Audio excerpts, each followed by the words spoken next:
What's up, guys? Welcome to your 73rd Android tutorial where we're going to get rid of some of these errors. I mean, they aren't really errors, but when we click, we want it to paint in the center of this ball instead of, top left corner.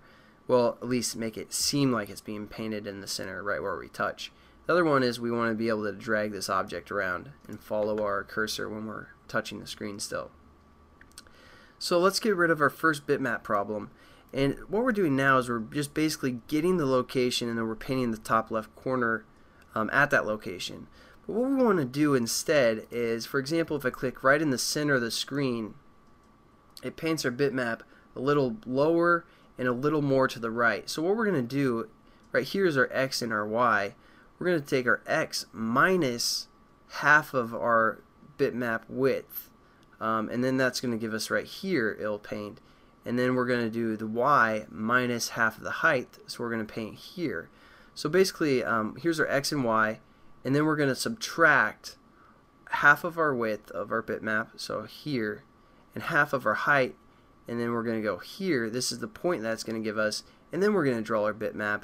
Again, it's still going to be the top left corner, but it's going to draw it up here, and then our circle is going to be right there. I don't know if that's kind of confusing or not, but let's just do it. So we're going to say minus, and then we take our bitmap, so we're going to say minus bitmap, which we called test, and then we say dot get width for the x value. So we're going to say get width. This is just kind of a common trick that programmers use for the most part, but so think of it just kind of how I explained.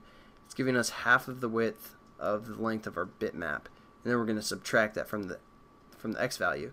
We're also going to do that for the y value as well. So we're going to say minus test dot get height this time divided by 2. I don't know if that's confusing or not, but I just want to show you guys that because it's pretty common in programming, especially for game programming and bitmaps. And now when we run or let's just finish it because the other problem's pretty simple as well. So this touch on touch method, basically it's returning false. So once it gives us our information, it's just going to be like false, I'm done. No more need to check these variables, and we don't want it to do that. We want it to kind of loop through. So instead of saying false, we're going to say true, and that's just going to kind of allow it to keep giving us those numbers for the most part. So that's the simple fix for making the bitmap actually follow our cursor when we're clicked down. Pretty simple.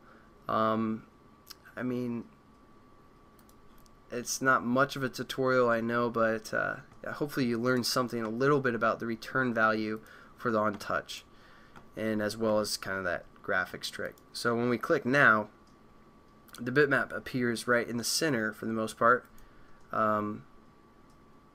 Yeah, right where we click, it seems like it's appearing right there. And then the other thing we need to do is click and drag. And as you can see now, since we changed that return from false to true, our bitmap is kind of following us along. And in the next tutorial, not quite sure what we're going to do yet. I might do a little, maybe like 1 or 2 more on this graphic stuff, and then we're going to get into something completely different. So I'll catch you guys then. Peace.